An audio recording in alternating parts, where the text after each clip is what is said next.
Ontem nós estávamos aqui a refletir, iniciando com o caso dos Estados Unidos. Penso que será a matéria a bater rápido, porque depois vamos entrar no Brasil, onde temos também muita batata quente aqui Aham. para explorar.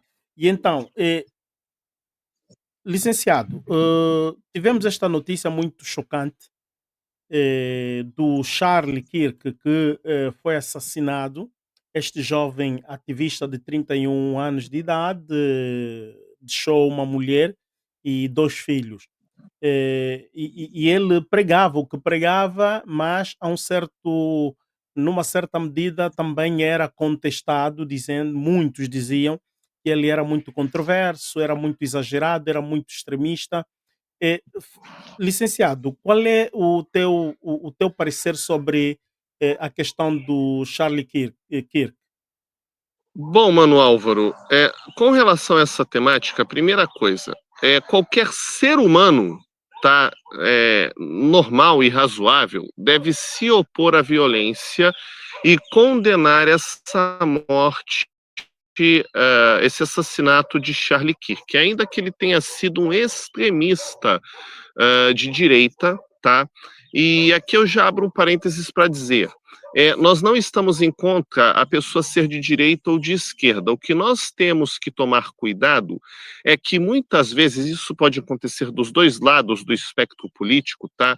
Surgirem grupos extremistas que começam a deturpar a ideologia democrática ou política da direita clássica, da direita liberal ou da esquerda, enfim, proletária e tudo mais, e começam a radicalizar para querer impor sua ideologia pela força, como fazer uma padronização. E daí surgem movimentos extremos de cunho fascista, e por conta disso, né, dessa questão de se considerarem superiores, os melhores, os únicos certos, nós caímos em extremos. E Kirk, que até o seu assassinato não era uma figura tão conhecida quanto a mídia está falando, aqui no Brasil ele era desconhecido, tá? Pouquíssimos da bolha da extrema-direita sabiam do nome dele, mas ele é a figura que, ao ser assassinada, está sendo explorada mediaticamente por grupos de extrema-direita trumpistas e também no Brasil por grupos da extrema-direita bolsonarista para tentar transformá-lo num mártir e justificar com isso mentiras ou posições equivocadas. Me perdoem, é como se, digamos, alguém matasse num evento a Mussolini e por conta disso quisesse transformá-lo num mártir. Não dá, tá? É, ele tinha seu posicionamento que eu considero equivocado, algumas mensagens de cunho supremacista, atacou Luther King. Agora, um detalhe é que estão explorando a morte dele para propagar mentiras, atribuir a ele qualidades que ele não tem, tá, ou não tinha, e atribuir condutas erradas ao grupo adversário. Então falam que a esquerda o matou, e não é.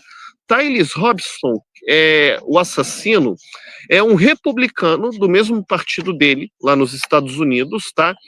Filho de pastor, é de família protestante, o pai dele é um pastor e ex-xerife, pelo que eu já fiz levantamento nas informações veiculadas na mídia, e ele é sim de um espectro político de direita, igual Charles Kirk. Apenas um grupo, uma ala distinta, que tem uma visão mais radical e que acredito também que por problemas emocionais, enfim, distúrbios psicológicos, ele quis se opor a Kirk, que era, na sua visão, talvez um é, fascista moderado, e resolveu apelar para a violência, tá? Algo que nós abominamos, tá? Não foi a esquerda, o comunismo que matou Kirk, mas divergências internas no seu próprio grupo de extrema direita.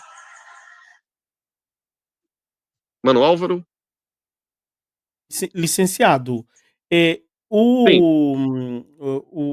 o Kirk, está a ser, digamos assim, está a ser usanado por um certo grupo de indivíduos até agora, não até agora, até um certo momento, agora já falaste do assassino, mas antes que eles soubessem quem era o assassino do Kirk, vimos muitas figuras, tu já bem disseste também, figuras da direita, trampistas, bolsonaristas, a tirarem proveito nisso tudo, procurarem criar um mito nele, não é? Criar uma Sim. ícona. Este jovem que eu pessoalmente conheci só depois deste incidente. E quando tentam fazer essa comparação com Martin Luther King, não sei, talvez esteja errado, mas podemos elevar a dimensão dele ao nível de Martin Luther King. Quais são as obras de humanidade que este jovem conseguiu instaurar? Ele falava, tudo bem, dos valores da família, mas este é um discurso que se faz na direita, não é? São Sim. discursos que fazem da direita. Falou das armas. Eu não te posso dar um prémio Nobel da Paz quando tu falas e defendes o direito do armamento, que o indivíduo tem que se armar e fala que podemos sacrificar uma parte, não uma parte. Que comparação podemos fazer com Martin Luther King? Sinceramente, Nenhuma. isso Não, nenhuma. ultrapassou a Ele minha era um dimensão. opositor. Ele ultrapassou, ele era um opositor à mensagem de Luther King. E tentar transformá-lo num mártir não adianta. Inclusive, como eu estava tentando falar ontem quando caiu o sinal e tivemos que interromper a live, tem uma publicação de um teólogo brasileiro muito bom, até um teólogo metodista, que falou assim: se a arma para autodefesa funcionasse, Kirk estaria vivo. Tá? Agora, ele tinha arma, mas o assassino também. Armar a população não é uma boa ideia. Tá? Outra coisa, ele tinha um discurso nacionalista e anti-imigrante, em alguns pontos de xenofobia. Eu acredito, Mano Álvaro, que infelizmente essas lideranças elas crescem, dentre outras coisas, graças ao egoísmo, tá? Que o ser humano muitas vezes tem, do tipo, eu quero melhorar a minha vida e que se dane o outro, se melhorar a minha vida vai custar a vida de alguém.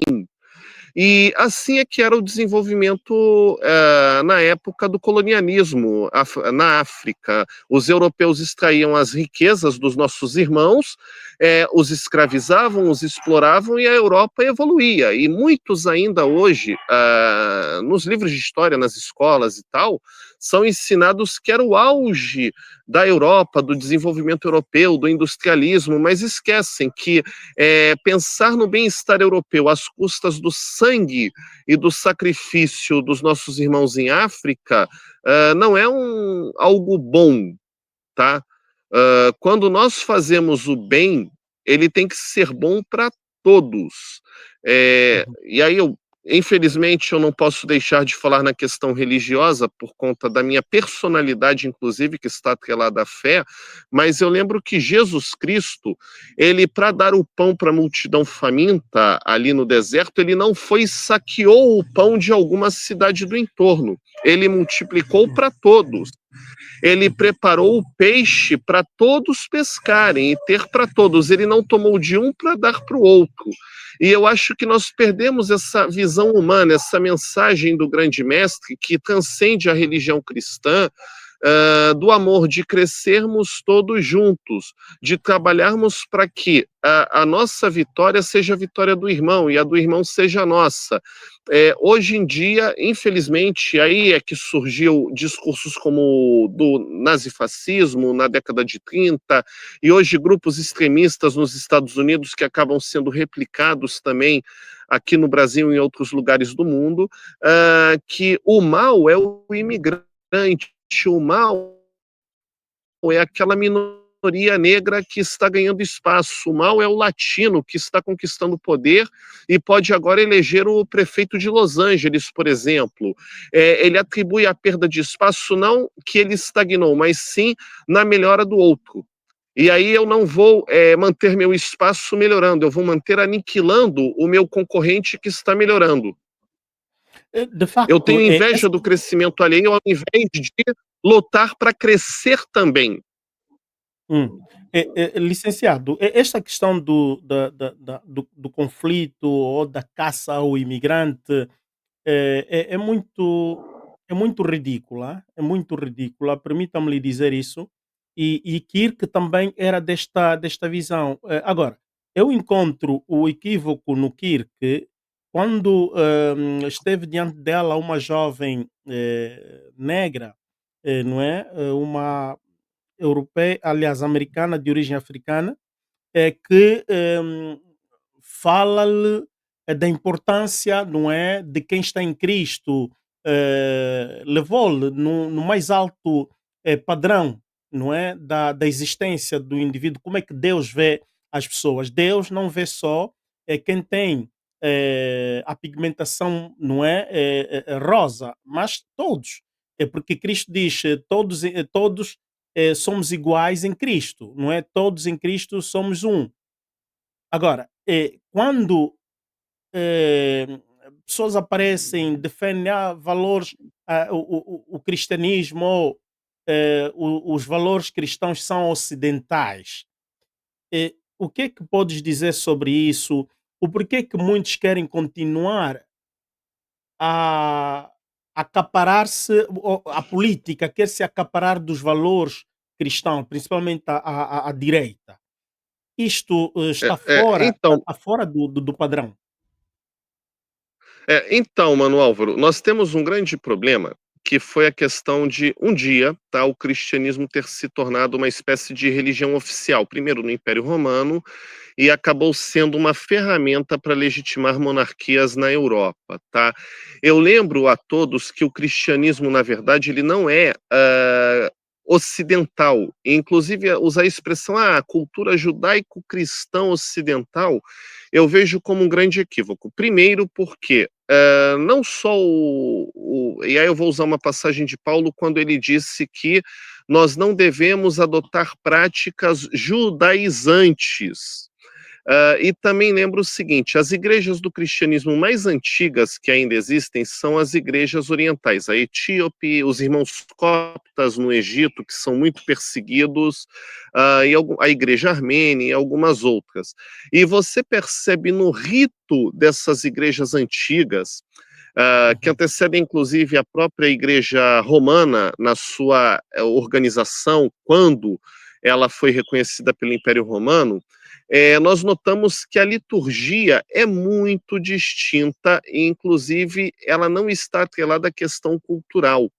Lembrem uma coisa, Jesus, ele não veio para mudar a cultura, padronizar a cultura, ocidentalizar a sociedade. Ele veio para trazer uma mensagem de amor e salvação, uma mensagem de arrependimento dos pecados.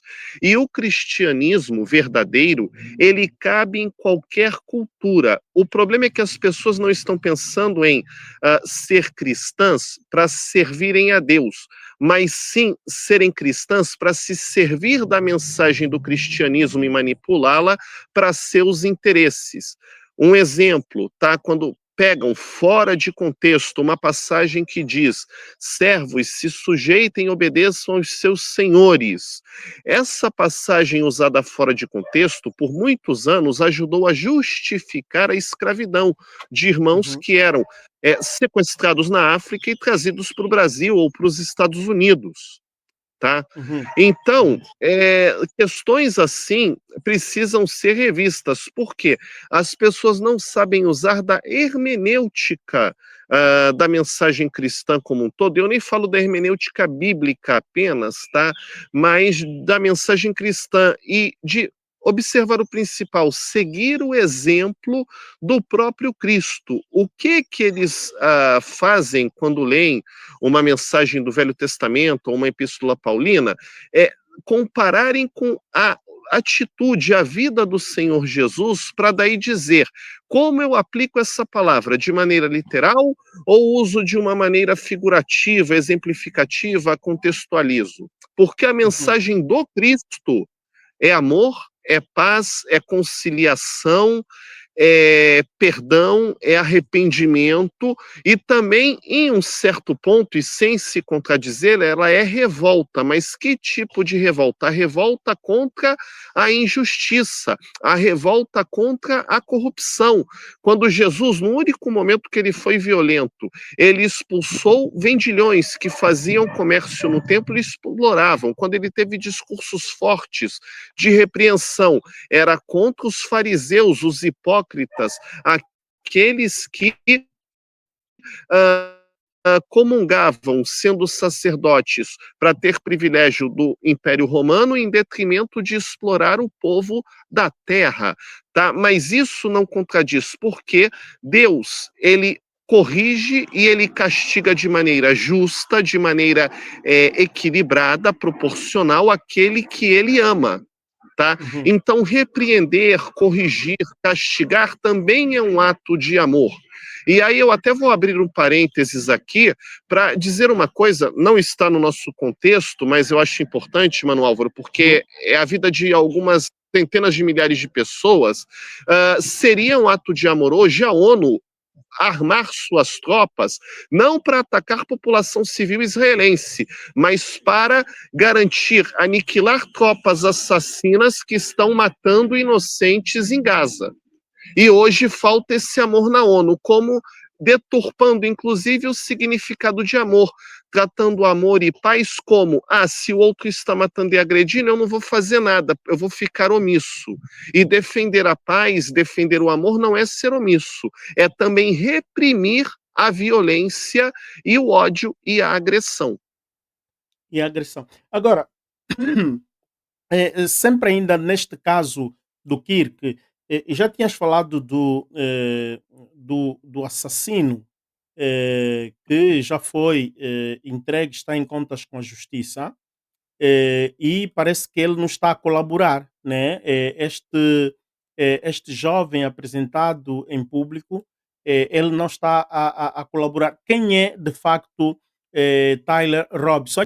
Quando ele foi fazer essas férias na Disneyland, como dizem alguns observadores, dizem que os dinheiros que ele usou lhe foram financiados pelo movimento MAGA, ok? Ele votou ao partido MAGA, É, ou melhor, ok. partido do republicano e por aí fora. Mas o que é que tu tens a dizer a mais sobre este jovem? Quais são os dados que conseguiste pegar sobre Tyler Robson? Eu não consegui muitos dados além do que eu já expus para você, que ele também é uma pessoa de espectro de direita. Eu só acho que o ato dele era algo imprevisível. E eu comparo, perdoem a situação, a conduta dele, a de um suicida, tá? A pessoa, muitas vezes, que comete suicídio, ela não dá sintomas prévios, tá? É algo inesperado. Pessoas que nas redes sociais estão muito bem, postam fotos em festas, ou são do mesmo espectro político, mas que por alguma coisa consideram sua vida com problema e se matam. E assim, os radicais. Eu vou lembrar aqui um fato que é o seguinte. Aconteceu em Israel, e nós podemos. Não é um paralelo perfeito, tá? Mas Uhum. cabe. Itzhak Rabin, que foi ministro israelense e firmou, graças à intermediação de Bill Clinton, que foi um bom presidente para os Estados Unidos, a meu ver, tá? É, Uhum. Itzhak Rabin firmou o acordo de paz de Oslo com Yasser Arafat para cessar a ocupação das terras da Cisjordânia e de Gaza e respeitar as fronteiras da ONU. Ele não foi contra o Estado de Israel. Era um tratado apenas dizendo, olha, o que a ONU disse que é nosso e que nós tomamos, inclusive da população nativa, na Nakba, continua nosso, mas a partir de agora a gente vai respeitar os limites da fronteira e não vai atacar mais ninguém. Vamos ser bons vizinhos. Um radical israelense achou que ele foi moderado demais porque ele estancou a conquista israelense, aquele ideal de que Israel tem que ser do Nilo ao Eufrates, né? A ideia de ir fazendo guerras e conquistando e destruindo os povos vizinhos para fazer o grande Israel. E foi lá e deu um tiro nele e o matou. abrindo margem para que a extrema-direita israelense começasse a ganhar terreno. Porque na morte de Isaac Rabin, nós ainda não tínhamos a popularidade da internet para a informação circular, tanto a boa quanto a má. E os grandes grupos midiáticos da época, principalmente em Israel, e o discurso religioso de muitos rabinos e também líderes evangélicos, é de que aquilo era uma perseguição a Israel, Hum, aquele assassinato de Yitzhak Rabin, e não era. Então nós temos que tomar muito cuidado, assim como temos que tomar cuidado também com a piedade ou a comoção seletiva, tá?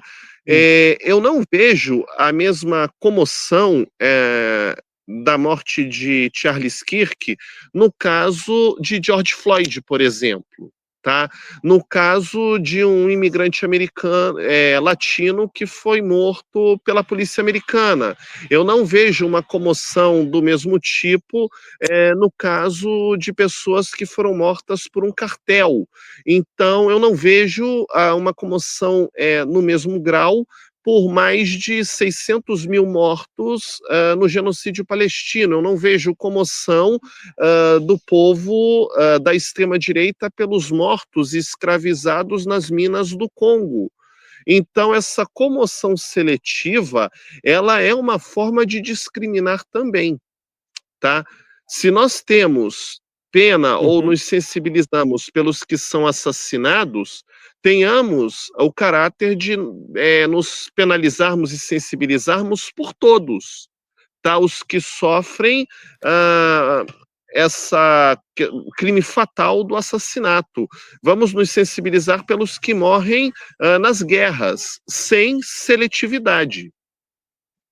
uhum. Mas agora, licenciado, nós vimos algo muito particular. Estás a falar sobre as sensibilidades, não viste todas essas comoções de tantas outras figuras, por exemplo, há dias. Seletividade, eh, sim, sim, há dias vimos também sempre nos Estados Unidos foram assassinados um casal, não é? A senhora era deputada democrata e o marido sempre por sim, razões políticas e não houve toda esta apoteose porque eram servidores do Estado. E também faleceu um outro jovem sargento da Guarda Civil, uma coisa assim, ou da polícia, em situações em que ele estava a proteger as instituições do Estado. Não houve nem sequer uma medalha para este polícia que faleceu. E vimos um cortejo, não é? Um cortejo fúnebre presidencial. Um cortejo aham, fúnebre presidencial, vice-presidente a levar a barra do jovem, do jovem assassinado dentro do avião presidencial. Portanto, esta honra toda, esta elevação toda, esta desproporcionalidade, eh, a que se deve? Não é que não sei, porque nem tu nem eu estamos em contacto direto com aquele assunto, não é? Mas isso tudo sim. não é uma maquinação política que está por detrás? Sim, a morte de uma pessoa daquele espectro político é um produto muito lucrativo para justificar ou valorizar, legitimar condutas que eles têm. Tá? E nós não vemos o contrário. E aí você me lembrou bem, a deputada e o político que foi morto uns dias atrás, crianças mortas em ataques a escolas por pessoas maníacos, e não há essa comoção, tá? Então, é como eu falei com o irmão na outra live, dando um exemplo lá do caso Carla Zambelli, como era uma deputada branca da extrema-direita correndo atirando em um jornalista negro periférico, não deu em nada. Mas se fosse um negro xingado, insultado por questão racial, é, é, insultado por questão racial e atacando uma loira desembargadora branca moradora do Leblon, ele teria sido morto a sangue frio pela polícia na hora. Tá? Uhum. Então, infelizmente, há uma comoção, há uma questão de seletividade. E isso reforça o preconceito e o racismo que existe na nossa sociedade hoje em dia. Agora, será que infelizmente. existem riscos de que esta situação pode se degenerar, embora que sabe-se que o assassino era da mesma ala, porque os argumentos eram a esquerda e tal, e aqueles que já estiveram a criticar a esquerda, acreditas que poderão vir se desculpar ao público? Ou que cenário Não poderemos ter acredito. daqui à frente? Eu acredito que vão tentar manipular a informação e deturpar a informação, tá? E mais, não duvido que lance uma teoria de conspiração dizendo que, na verdade, Robinson, ele foi manipulado ou teve o cérebro lavado, alguma coisa assim, controle mental para fazer esse ato, tá? Uhum, Tenha muito cuidado nesse sentido, porque eles separam a informação para criar sofismas. E o que, que é o sofisma? Nada hum, mais é do que você usar uma parte da informação que é verdadeira e criar um contexto, colocá-la fora de contexto ou agregar algum dado falso para legitimar o seu argumento ou a ideia que você defende. uhum, uhum. É muito triste, é muito triste. Agora, observando pelo mundo,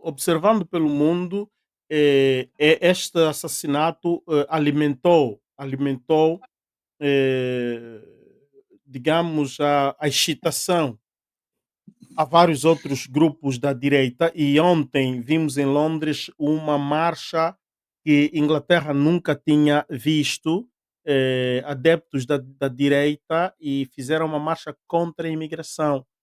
Não sei se te apercebeste o que tens a Sim, dizer teve um sobre isso. confronto com a polícia e esse problema na Europa é preocupante, porque infelizmente as pessoas não enxergam o imigrante e são países que se dizem cristãos, países alguns que têm uma igreja nacional, como é o caso da Inglaterra, que tem a igreja anglicana, tá? Uhum, Eh, Tem um histórico supostamente cristão, e como eles reagem, não pensam em melhorar a economia, criar mais oportunidades ou praticar aquele princípio cristão de que o peregrino, o estrangeiro, aquele que enfim, é estrangeiro na minha terra, eu tenho que tratar bem, porque, inclusive, era uma mensagem anterior a Jesus Cristo, na época de Moisés, né? Lembrem que foram peregrinos e estrangeiros na terra do Egito. Ah, não, eles veem o imigrante como a ameaça. Por quê? Não há uma preocupação em melhorar a estrutura de saúde pública, educação pública, habitação. É melhor eliminar o que está a mais de pessoas. Vamos eliminar, entre aspas, os pobres. Vamos eliminar os imigrantes. E aí, com isso, nós resolvemos o problema.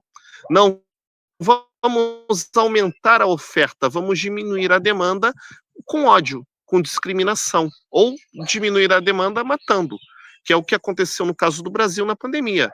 Deixem os pobres morrer. Infelizmente. Me perdoem, é triste o que eu estou falando. Mas, no fundo, é isso que acontece. Ao invés de uhum. levar a solução para todos, vamos deixar alguns morrerem para ter solução suficiente. Tem gente demais. Tem É, gente a extrema-direita pensa assim e esquece que, na verdade, nós devíamos estar desenvolvendo o país. Por que, que a política nazi, nos anos 30, matava não só judeus, lembrem disso, testemunhas de Jeová, ciganos, negros, né? A história esquece, mas muitos alemães de ascendência africana, da época da colônia onde hoje é a Namíbia, o sudoeste africano, e viviam na Alemanha, foram mortos também, tá? E Uhum, uhum. ciganos foram mortos também pelo nazismo. E qual era a ideia? Diminuir a população, dentre outras coisas, porque aí vai sobrar moradia para todos. A casa que era lá daquele alemão mestiço, vindo do sudoeste africano, daquele judeu, daquele cigano, daquele testemunha de Jeová, vai ser desapropriada e vamos dar para um ariano. E vamos padronizar a sociedade, porque uma sociedade padronizada ela é mais fácil de manipular e dominar. A sociedade que tem diversidade, ela pensa, ela sabe confrontar, ela tem que ter argumentos, porque as pessoas são diferentes. Então, ela é difícil de ser manipulada.